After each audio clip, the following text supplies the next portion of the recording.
Honorable Assistance, أجل أسلو يسد يقول ترزف بدأ يقلق بالله أخطر مكفلت doit y aura place au travail ici et maintenant. Monsieur Le Wali, laissez-moi vous dire aujourd'hui que le privilège que vous m'avez accordé à chaque fois que vous répondez à mes sollicitations en citant mon nom est un honneur pour moi. Néanmoins, cela me met davantage de pression dès lors que mes concitoyens nourrissent et de fait plus d'espoir de pouvoir répondre favorablement à leurs différentes doléances. Car vous êtes le seul, en tant que premier magistrat de l'Oulaya, à pouvoir secouer le cocotier. 1. Prendre en charge le projet de raccordement des périmètres agricoles au réseau électrique, qui accuse un retard, je devrais dire plutôt un non-démarrage des travaux dans la commune de Mekla, malgré sa vocation principalement agricole. Nos agriculteurs souffrent de partir dans un secteur pour qui l'État accorde pourtant un énorme intérêt. 2.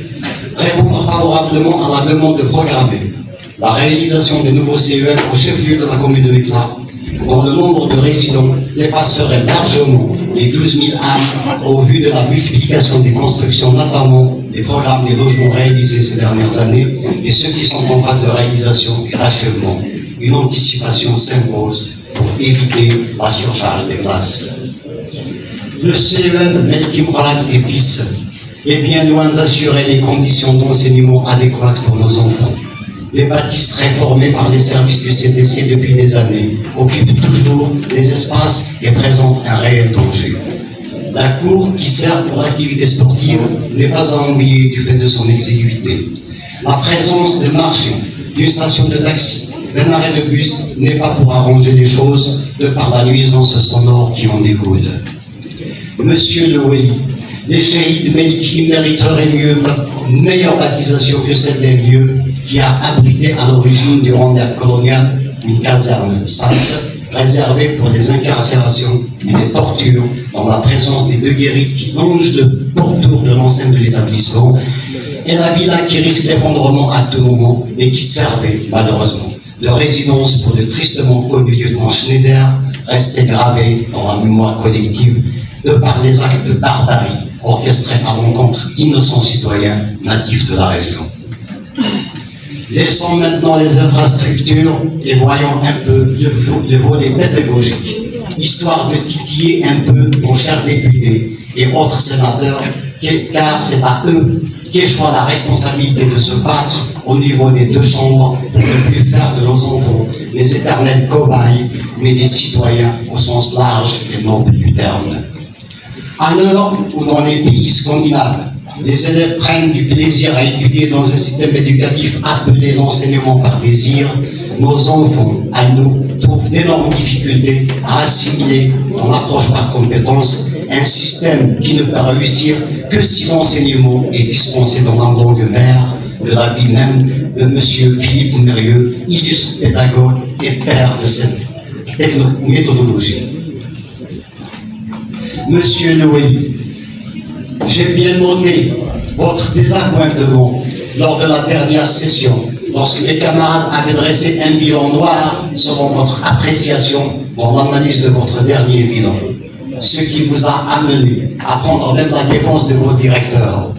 Il se trouve malheureusement que certains secteurs sont dans l'inertie et quand ils avancent, c'est à la vitesse d'une tortue.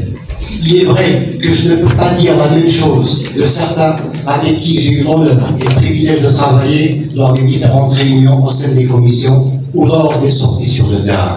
Certains d'entre eux, je parle de vos directeurs, certains d'entre eux sont même ministrables dans un gouvernement de technocrates à l'image d'eux. Je citerai M. Alda, l'Algérie Télécom, une compétence avérée, un bosseur infatigable, qui s'est fixé comme objectif de raccorder au réseau téléphonique moderne toute la wilaya de Tizi Ouzou dans un délai ne dépassant pas 3 ans. Encore que la daïra de Mekla est loin d'être la mieux nantie. Monsieur Lohi de la DEF, grâce à qui je découvre la belle face cachée de la formation professionnelle, un secteur qui va offrir à coup sûr une meilleure insertion dans le monde du travail à nos enfants. Monsieur Atman de la DEP, au nombre de terrain inlassable, qui Ténil fournit ne ménage aucun effort pour l'accomplissement de sa mission en début des grandes centrales, notamment financières, qui perturbent son secteur. Monsieur Le Roissy, ici présent aussi, la direction de l'éducation de Tiziouzou peut s'enorgueillir d'avoir en son sein un éducateur compétent, humble et toujours disponible. Je pourrais dire la même chose de M. Tahir de la DGS pour peu qu'il prenne en charge le remplacement de la pelouse synthétique du stade Benoît maintenant, devenu impraticable en guise de récompense aux jeunes footballeurs de Chergevegla, vainqueurs de la dernière Coupe de Oulaya, dédiée cette année à la mémoire du défunt Saddam Mutari. Il serait souhaitable aussi que M. Tahir fasse quelque chose pour accélérer la cadence des travaux au niveau de la piscine de proximité de Mekla que M. Noailly a pourtant inauguré le 5 juillet dernier. Idem pour M. Hajhamou de la direction de l'hydraulique qui, aux dernières nouvelles, aurait tenu sa promesse qu'il avait tenue devant M. Noailly de réaliser une bâche à eau, bâche à poteau bien sûr, à Meslo pour épancher la soif d'un bon nombre de citoyens. Pour terminer, je voudrais donc que mes louanges à certains puissent en rendre envieux, voire même jaloux d'autres, et c'est là tout le mal que je souhaite à notre si belle région. Merci pour l'attention. Merci. Merci, M. le Rossier.